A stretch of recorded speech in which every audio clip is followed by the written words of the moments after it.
Acabou. As duas palavras surgiram no ecrã do telemóvel como uma faca fria cravada no peito. Ana leu-as uma, duas, três vezes, incrédula, enquanto o comboio abanava rumo a Lisboa. O Tejo lá embaixo brilhava sob o sol de setembro, mas para ela o mundo inteiro escurecera. Sofia terminara tudo por mensagem. Por um chat.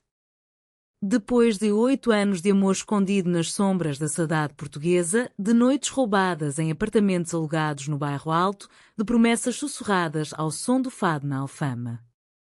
Ana deixou cair o telemóvel no colo. As lágrimas vieram sem aviso, quentes e silenciosas, como a chuva fina que cai em Lisboa sem que ninguém repare. Como podia ser? Na noite anterior, Sofia ainda lhe enviara uma fotografia, ela própria, deitada na cama da casa de família em Coimbra, com o lençol até ao peito, sorrindo maliciosa. Tenho saudades tuas, minha linda. Volta depressa. E agora isto. Ana era arquiteta, 32 anos, nascida e criada em Lisboa, filha de uma família tradicional do Porto que migrara para Sul em busca de trabalho. Cresceu entre azulejos antigos e histórias de avós que falavam de honra e dever. Quando conhecera Sofia, na universidade em Coimbra, sentira pela primeira vez que o mundo se abria como uma janela sobre o mar. Sofia, estudante de literatura, de olhos verdes como dor no verão, filha de professores conservadores, trazia consigo a melancolia do fado cantado pela avó nas noites de inverno. O amor entre elas fora imediato, avassalador. Mas Portugal, mesmo progressivo nas leis, ainda carregava nos olhares das ruas antigas o peso do que dirão. As famílias nunca souberam. Encontros em cafés escondidos, viagens disfarçadas de férias com amigas, cartas, sim, cartas de papel, que trocavam quando a distância as separava. Ana guardava-as numa caixa de madeira no sótão da casa da mãe, em Lisboa. O comboio chegou à estação de Santa Apolónia. Ana desceu, as pernas trêmulas. O ar salgado do Tejo bateu-lhe no rosto, mas não a consolou. Caminhou sem rumo pelas ruas da Alfama, subindo escadas íngremes, passando por varinas que gritavam o peixe fresco, por velhos sentados à porta a jogar às cartas. Parou num miradouro, o da Senhora do Monte, onde tantas vezes se encontraram às escondidas. Lisboa estendia-se aos seus pés, telhados vermelhos, o rio largo, os barcos brancos. Tudo tão belo, tão cruelmente indiferente à sua dor. Por que Sofia fizera aquilo? As mensagens dos últimos dias pareciam normais. Um mal-entendido? Ana abriu o chat novamente. A última mensagem dela antes do acabou era estranha. Não acredito no que li. Como pudeste esconder isto de mim todos estes anos? Mas Ana não enviara nada que justificasse aquilo. Nada. O coração apertou-se. Talvez Sofia tivesse lido algo errado. Ou talvez... Não. Ana recusava-se a acreditar em traição. Sofia era a mulher da sua vida, aquela que a fazia rir com citações de Pessoa, que cantava fado baixinho enquanto cozinhava bacalhau à brás nas noites em que ficavam juntas no pequeno apartamento de Ana no Chiado. Decidiu ligar. Chamou uma, duas, 10 vezes. Silêncio. Sofia bloqueara-a. Naquela noite, Ana não dormiu. Bebeu vinho verde sozinha na varanda, olhando as luzes da cidade. A saudade já a devorava, essa palavra tão portuguesa que não tem tradução, uma dor doce, um vazio que dói. Pensou em voltar a Coimbra, bater à porta da casa de Sofia, exigir explicações. Mas o orgulho, esse orgulho antigo das gentes do Norte, impedia-a. No dia seguinte, o trabalho salvou-a momentarily. Um projeto de restauração de uma casa senhorial na Baixa. Mediu paredes cobertas de azulejos do século XVIII, desenhou plantas, falou com pedreiros. Mas a mente vagueava. À hora de almoço, sentou-se numa tasquinha típica, pediu uma bifana e uma imperial. O cheiro agrelhado, o barulho das conversas, tudo lhe lembrava Sofia. Elas adoravam estes lugares simples, longe dos restaurantes turísticos. Uma semana passou assim, em névoa. Ana emagreceu, os olhos fundos. Amigas comuns ligavam, preocupadas, mas ninguém sabia o que acontecera. Discussão de namorados, diziam, sem saber que eram namoradas. Então, uma carta chegou pelo correio. Papel creme, caligrafia elegante de Sofia. Ana abriu-a com mãos trêmulas na cozinha da mãe, que estava no Porto visitando familiares. Minha Ana.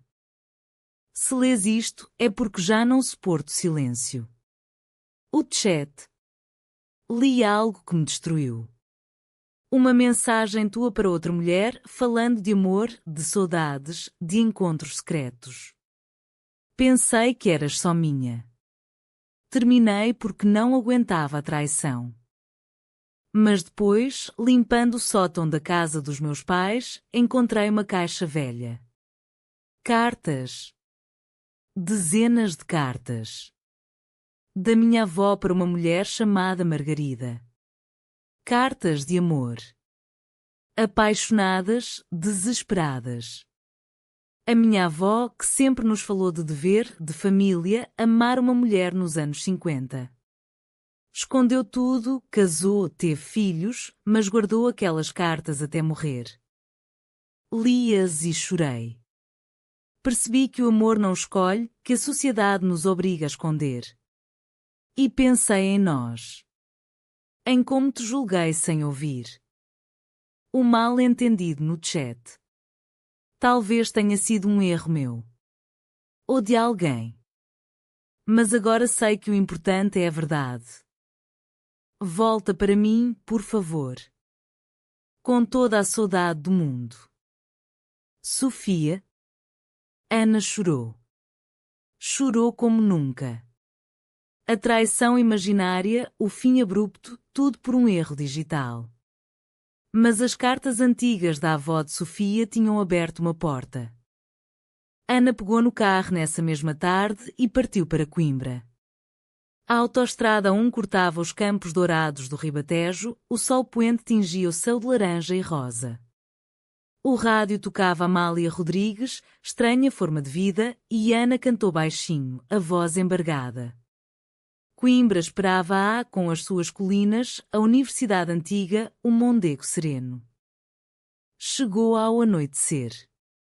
A casa de Sofia era uma moradia típica, com jardim de buganvílias e uma varanda onde elas tantas vezes se sentaram a beber ginginha e a falar até de madrugada. As luzes estavam acesas. Ana estacionou, o coração aos saltos. Sofia abriu a porta antes que ela tocasse a campainha. Estava mais magra, os olhos vermelhos de chorar. Vestia um vestido simples, azul como o céu de verão. Não disseram nada. Apenas se abraçaram ali, na soleira, como se o mundo fosse acabar. Desculpa, sussurrou Sofia contra o ombro de Ana. Fui estúpida. Li uma mensagem que pensei ser tua, mas era de uma amiga comum a brincar. Confundi os chats. E entrei em pânico. Ana acariciou-lhe o cabelo. Eu sei. Li a tua carta. As cartas da tua avó. Meu Deus, Sofia. Entraram.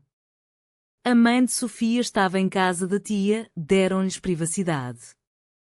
Sentaram-se na sala, com as paredes cheias de fotografias antigas, casamentos, batizados, a avó jovem, sorridente, ao lado de um homem que Ana agora sabia não ser o amor da sua vida.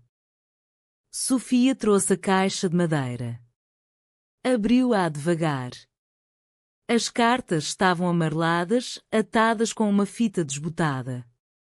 Margarida era professora em Lisboa. Conheceram-se num curso de verão nos anos 40. Amaram-se em segredo. Quando a família da avó arranjou casamento, separaram-se. Margarida emigrou para o Brasil. Nunca mais se viram. Ana pegou numa carta ao acaso. A caligrafia elegante, as palavras cheias de paixão contida. Minha querida, a saudade que sinto de ti é como o fado que canto sozinha à noite. O teu toque, o teu olhar, são a única luz na minha vida cinzenta. Lágrimas rolaram pelo rosto de ambas. A minha avó sofreu tanto, disse Sofia. Escondeu isto toda a vida. Teve filhos, foi a esposa perfeita, mas guardou estas cartas como um tesouro. Ana apertou-lhe a mão. E nós? Vamos continuar a esconder? Sofia abanou a cabeça. Não. Depois disto, não. Quero contar à minha família. À tua. Quero viver contigo abertamente. Mas o medo ainda pairava. Portugal mudara muito, casamento igualitário desde 2010, a adoção permitida, mas nas famílias tradicionais, especialmente fora das grandes cidades, o que dirão ainda pesava. A mãe de Ana, viúva, católica praticante, adorava Sofia como amiga da filha. Como reagiria? Passaram a noite a falar. Recordaram o início, o primeiro beijo na biblioteca joanina, escondidas entre livros antigos, as férias no Algarve, fingindo ser apenas amigas, a casa no Douro que alugaram um verão, onde fizeram amor ao som dos grilos e do rio. De manhã, decidiram ir ao Jardim da Sereia, um parque romântico em Coimbra onde estudantes se apaixonam há séculos. Caminharam de mãos dadas, sem esconder. Alguns olhares, mas também sorrisos. Uma velhinha sentada num banco disse, que casal bonito. Elas riram, nervosas, felizes. Mas o conflito maior viria. Sofia queria contar aos pais primeiro. O pai, professor universitário aposentado, liberal nas ideias, mas conservador nos afetos. A mãe, dona de casa devota. Marcaram um jantar. Ana tremia enquanto ajudava Sofia a preparar o arroz de pato. Quando os pais chegaram, o ambiente estava tenso. Tenemos algo importante a dizer, começou Sofia, a voz firme. Contou tudo. O amor. Os anos escondidas. As cartas da avó.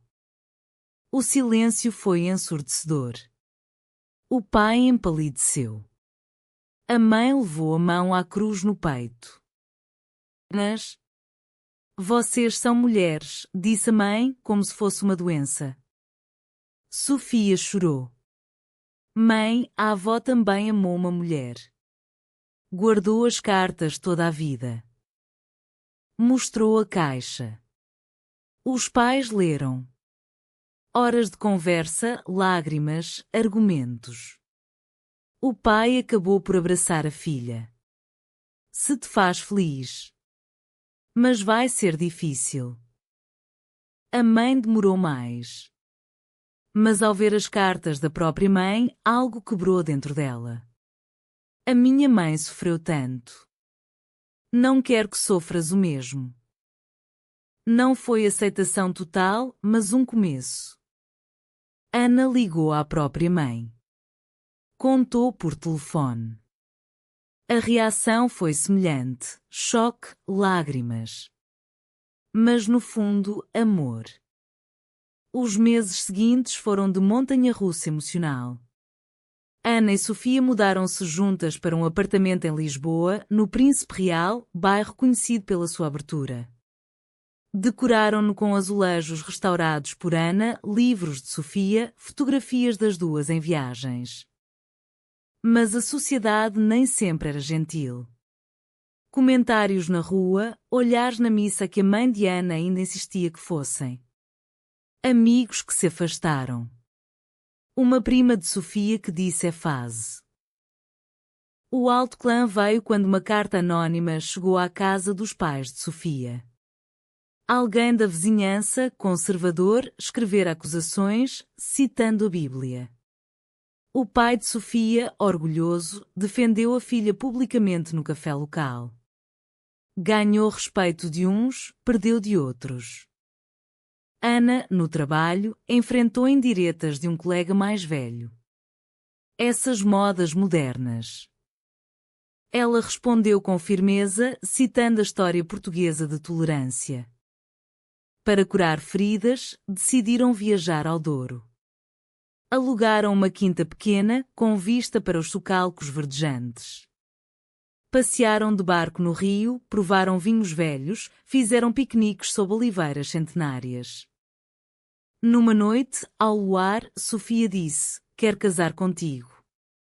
Aqui, onde o vinho é doce como o nosso amor."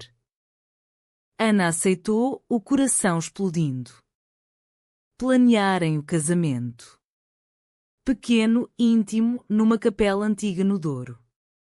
Convidaram famílias, amigos verdadeiros. Mas surgiu a traição, não entre elas, mas familiar.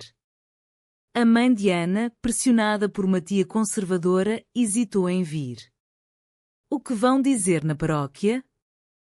Ana sentiu o mundo desabar novamente. Ligou à mãe, chorou ao telefone. "Mãe, é o dia mais importante da minha vida." A mãe veio. No fim, veio. O dia do casamento foi mágico. O Douro dourado pelo outono, as vinhas vermelhas e amarelas. Elas vestiam vestidos brancos simples, flores nos cabelos. O padre, progressivo, abençoou a união. As famílias sentaram-se juntas. A mãe de Sofia leu um trecho de uma carta da avó sobre amor eterno. Lágrimas, aplausos, fado cantado por um amigo. Mas nem tudo era perfeito. Após a lua de mel em Sintra, nos Palácios Encantados, voltaram à realidade. Sofia perdeu um emprego temporário, indireta discriminação. Ana debateu-se com projetos cancelados. Decidiram lutar. Juntaram-se a uma associação LGBT em Lisboa, partilharam a história das cartas antigas num evento. Tornou-se viral nas redes locais. Muitos se identificaram, histórias escondidas de avós, tias. A avó de Sofia tornou-se símbolo. Publicaram as cartas anonimizadas num pequeno livro, Amor em Segredo, Cartas de uma Época. O livro vendeu bem. Deram entrevistas. A mãe de Ana orgulhou-se, mostrou às amigas da igreja. A vida acalmou.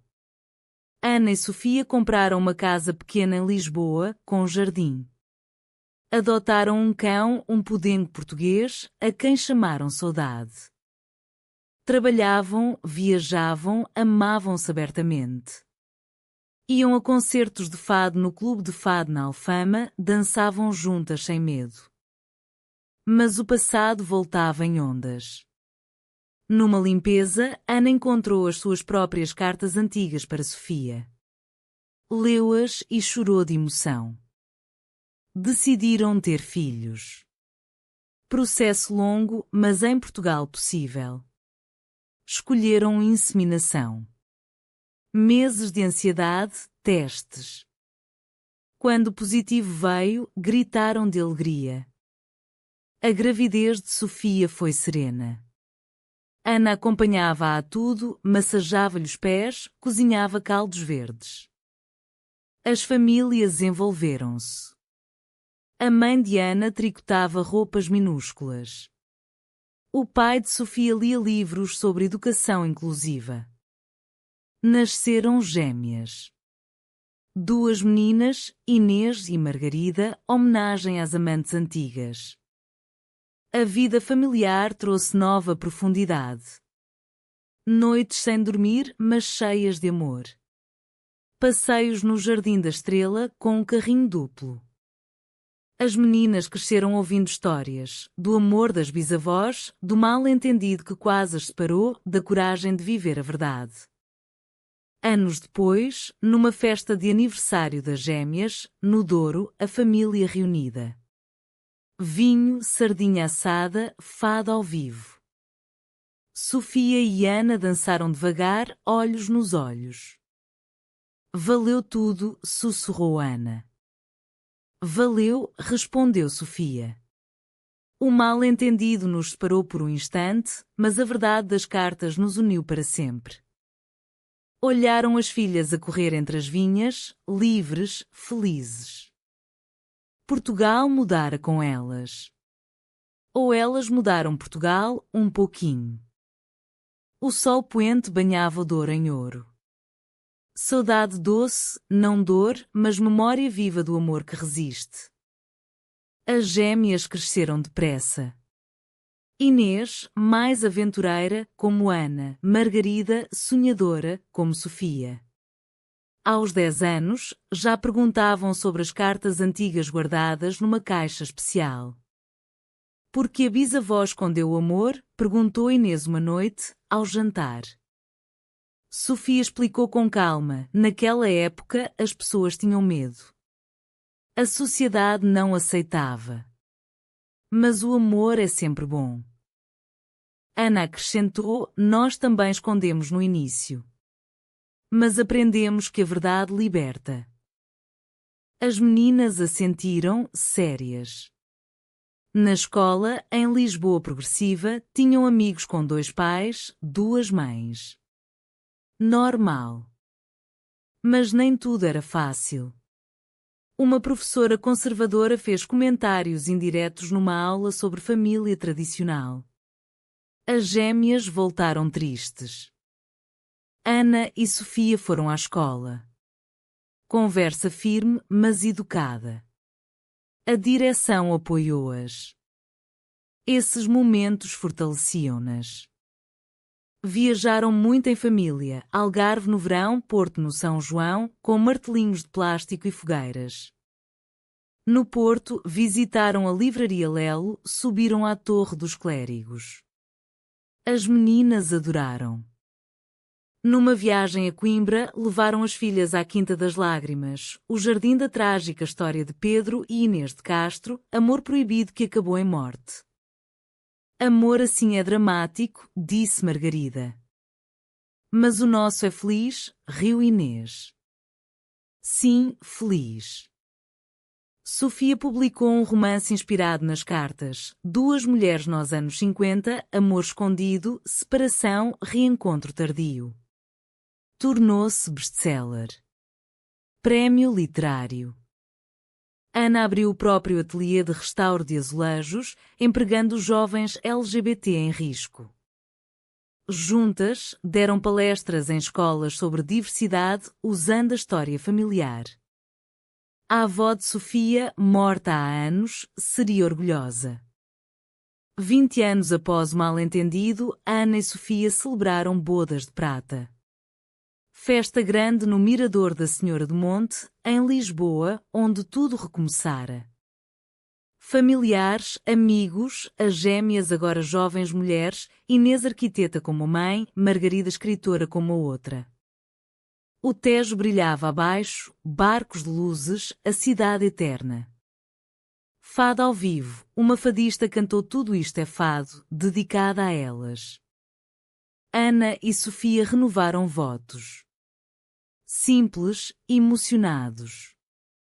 Prometo amar-te em todos os mal-entendidos da vida, disse Ana. E eu, revelar sempre a verdade das cartas do coração, respondeu Sofia. Beijo longo, aplausos. As gêmeas trouxeram a caixa antiga. Abriram-na. Cartas novas, delas para as mães, agradecendo o exemplo de coragem. Choros, abraços.